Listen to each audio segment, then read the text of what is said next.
Hello everyone. Today I am Rishabh Bhardwaj, Assistant Professor from the Mechanical Department, taking the lecture of heat transfer.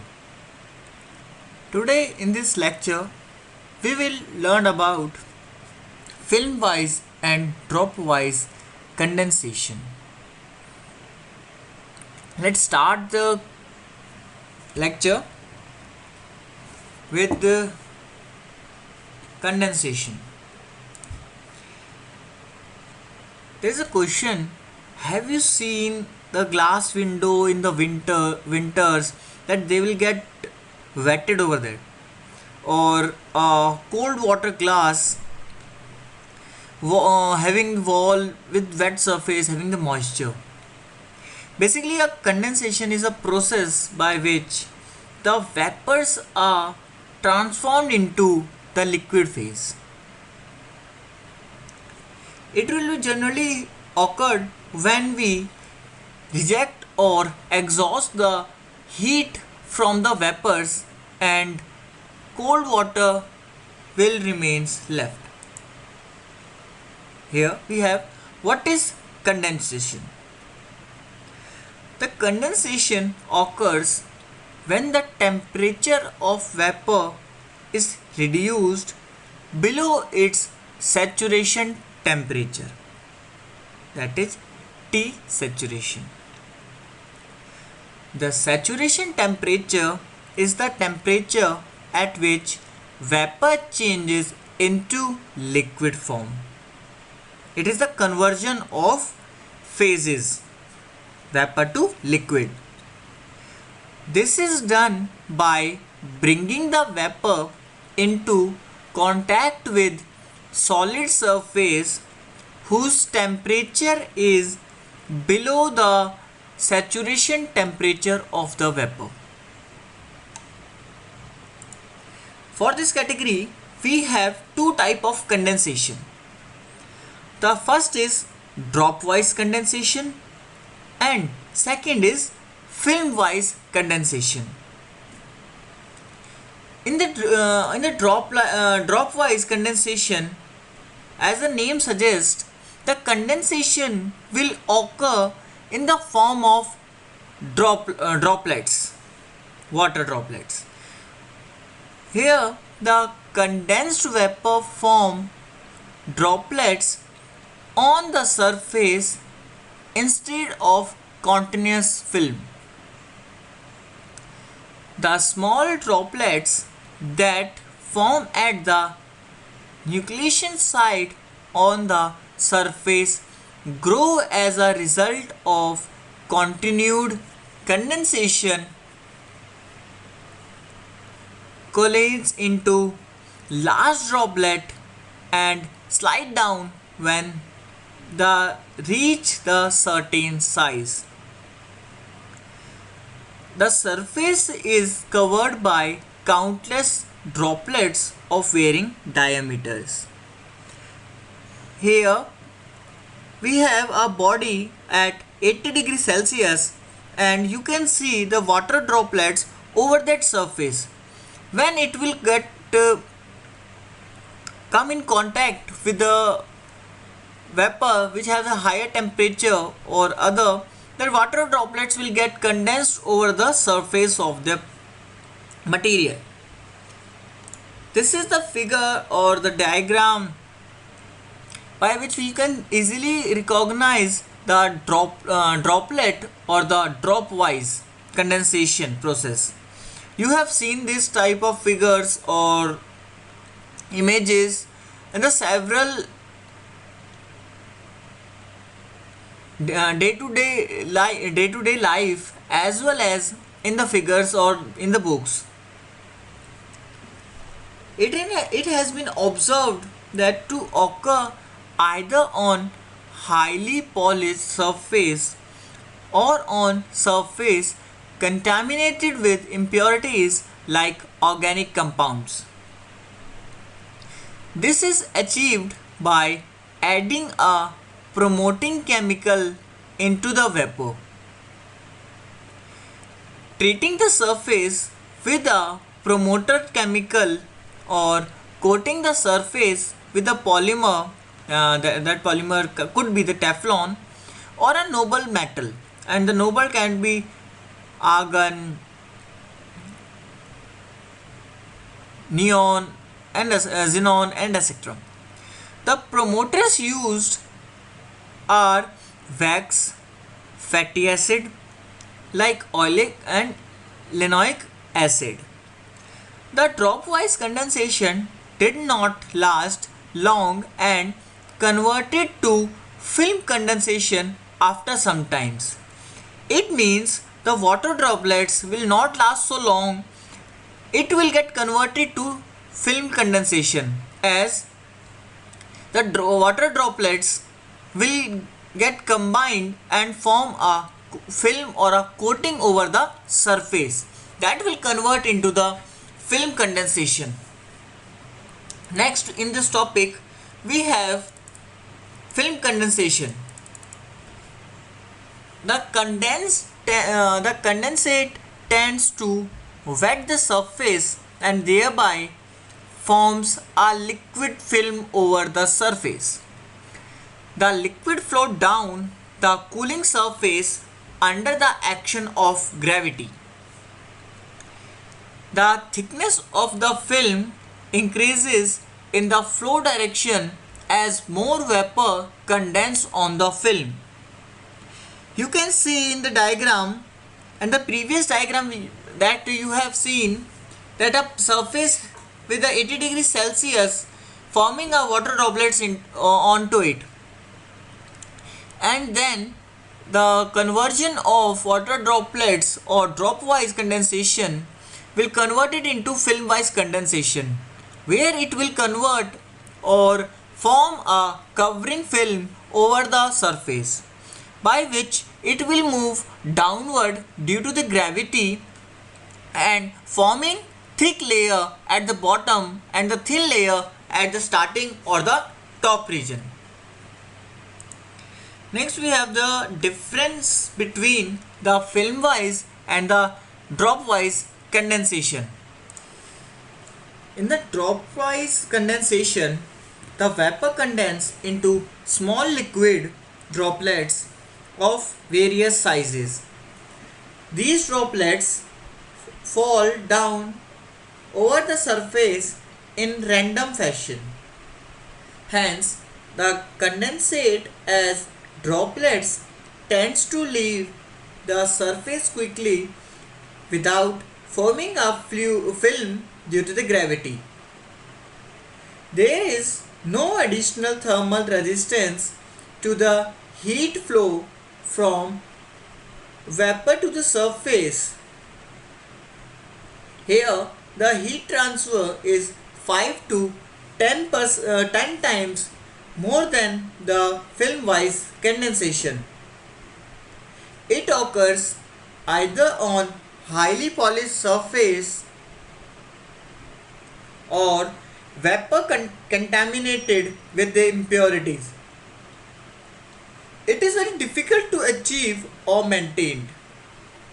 And if we are talking about the film-wise condensation, the vapor condenses as liquid film on the surface and stayed on the surface for a longer time. Additional thermal resistance due to the formation of liquid film. Heat transfer is hindered by liquid film.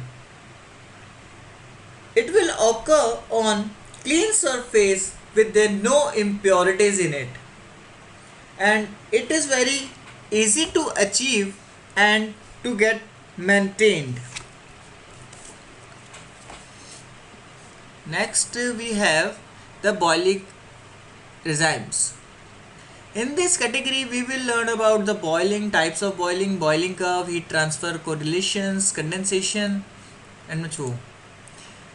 For this first we have to learn about what is boiling. Boiling is the transition of a liquid into vapor. This is completely opposite process with condensation, as the condensation convert the phase vapor to the liquid, here the boiling will convert the or transform the process, transform the state or the phase liquid to vapor. The boiling begins with the liquid is heated to the point at which the pressure of a saturated vapor above its surface become equal to the external pressure. To keep the liquid boiling, the heat that is expended in the formation of bubbles must be supplied. Thus, boiling is inseparably associated with heat transfer, which results in the transmission of heat from the heating surface of the liquid. The heat exchange during boiling is one of the forms of convective heat transfer.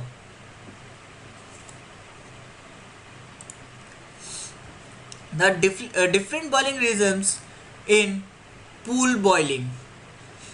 Even in natural convection boiling, you can see the temperature of the container is 103 degrees Celsius, and the water or the fluid inside the container having the temperature 100 degrees Celsius. Next, in the B figure, you can see that the temperature is 110 degrees Celsius and the boiling water having the temperature 100 degrees Celsius. In this, the nucleate boiling will take place, and you can see that the shivering and the puzzled droplets or the bubbles formation in the container. That shows the nucleate boiling. In the third, we have the transition boiling, at which 180 degrees Celsius is of the container and the 100 degrees Celsius of the water. At the bottom, you can see the vapor pockets will form and the transition of the boiling will take place. As shown is this figure, the condition is like that. Then in the film boiling, the the container is at 400 degrees Celsius and the vapor or the water will at 100 degrees Celsius. The vapor film will cover over the surface and form a protective layer over them. This is known as the film boiling, by which we are able to get clear air bubbles or the boiling resins or pool boiling in the boiling water. There are two types of boiling, that is pool boiling and the flow boiling. In the pool boiling, the heat will transfer from bottom to the topward. The fluid isn't forced to flow by a mover like a pump. Any motion of the fluid is due to natural convection and the surface temperature is greater than saturation temperature, so the boiling will occur. In the flow boiling, the heat will be transferred from all the direction and it will passing through a passage. The liquid is forced to move by an external source like a pump, and the liquid is forced through the tube with the temperature Ts. The heat is added through the valve of the tube, that is the hot liquid passes outside or the electrical heater.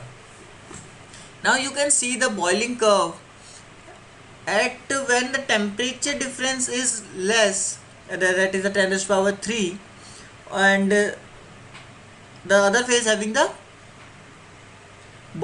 heat at the boiling region. When the temperature rises in the natural convection boiling, it will gradually increasing with no disturbance or the deflections will show, as it will come to the nucleate boiling position, that is above the difference of 5 degrees Celsius, then the bubble collapse in the liquid. Then the formation of the bubbles will rises up. Then the heat will get induced, and the temperature and the heat will increasing in the order. Then the bubble rises to the free surface. When when the bubbles will move to the free surface, it will enhance the entropy of the liquid. That will also circulate the water and able to transfer the heat to the all particles. Then the heat and the temperature will rises rapidly. At that point, complete boiling will take place. After that, it will comes at the transition boiling. When at the transition phase, the temperature as well as the heat will get reduced at the transition phase, as the water will get converted into the vapors, and the heat will get loses its temperature. Then at the time of film boiling, a protective layer or a complete layer will be formed over the surface, by which it will absorb more heat and able to transfer the maximum heat. That will increase the heat as well as the temperature of the normal temperature of the liquid. As you know, the natural convection phase, a superheated liquid rises to the surface and evaporation takes place from the free surface. The fluid motion in this mode of boiling is governed by natural convection, and the heat transfer from the heated surface to the fluid also by the natural convection. It means we don't need any other devices and other positions to explain more about or to heat up the process.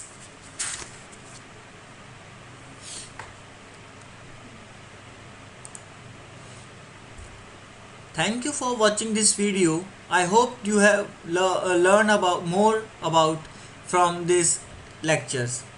Thank you.